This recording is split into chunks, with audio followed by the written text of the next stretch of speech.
I'd like to talk today about the Republican Party and what's happening with it. I want to cover what happened in recent elections and describe what I feel has been occurring in the political world. First off, let's cover the nature of politics. You have different elements inside each political party. One element currently active is called the conservative movement. The conservative movement consists of the religious moral majority, consists of the some libertarian groups, consists of traditional conservatism, the small government movement. Now, those elements as a whole form what is called the conservative base for the Republican Party. Now, there's another segment of the Republican Party. They're typically called blue bloods, and they can be best described as kind of the Republican Union. They're Republican more because they've always been Republican. They're part of this union and they're going to stay with this union and so on and so forth. They're fully dedicated to this union. And this group is typically referred to as the Blue Bloods, or as the media loves to call it, moderate Republicans. Now, the upper levels of that community tend to be big businessmen, tend to be owners of companies and etc. People of great wealth. And the lower levels of it tend to be like the union people who keep paying the union boss to keep the union in charge. Their focus tends towards retention of power and wealth, pro-company, pro-business, and generally patriotism. Now, the two groups, the conservative element and the blue bloods, got along while the Democrats were in power. Now, Democrats have a mixture of groups too. But while the Democrats were in power, these groups joined forces. And the blue bloods honestly felt that the conservatives would just be a voting bloc for them. They didn't actually think the conservatives would wrest power from them. So the blue bloods welcomed the conservatives into their group, saying, hey, I got more votes now. What they did not expect was Ronald Reagan. Ronald Reagan galvanized the conservative movement. The conservative movement became the primary force in the Republican Party. They usurped the blue bloods.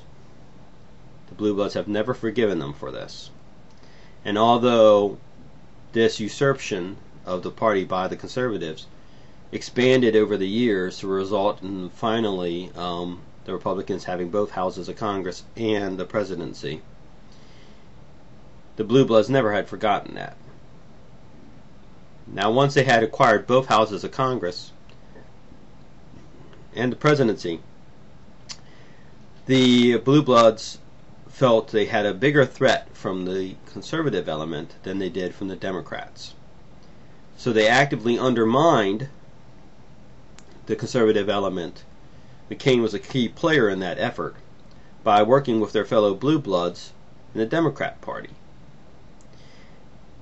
by blocking any efforts of the conservative movement for their agenda. Now, for the average voter, all the voter knew was that the Republican Party was not giving them what they wanted. All the conservative base knew was that the Republican Party was not giving them what they wanted. And they wanted to know why, and they were upset that they weren't gaining ground. The reason why was because of blue bloods, but the media would never report that. They always reported McCain as being this great arbiter or a maverick or whatever. McCain knew full well that in the upcoming election there were a great number of conservatives coming up for election, and that would have even more firmly put the Republican Party under the control of the conservative element. The blue bloods couldn't let that happen. So they were willing to lose an election of Congress for the purpose of gaining control over the party. And they believed that by losing this election, they would purge a large number of the conservatives who were coming into power and leave primarily the blue bloods. And for a large degree, they were successful. The media, who always seems to side with the blue bloods, probably because most of the media is owned by blue bloods, the media supported this and covered it up, and then promoted after the successful usurpation of power by the Blue Bloods, resulting in the loss of both houses of Congress, resulted in them building a base of power such that the media would push forward blue blood candidates for president. And the idea being the blue bloods believing that the conservatives will have to vote for the blue bloods. Why? Because, well, that's the way it works. You know, if you have a choice between a Democrat or a blue blood Republican, you're going to vote for the blue blood Republican, right? Because you're Republican first. A union way of thinking. Conservatives aren't that. Conservatives aren't union men. They already have a particular ideology. And as such, they stick to their ideology, not to the party. That's where the blue bloods simply don't get it.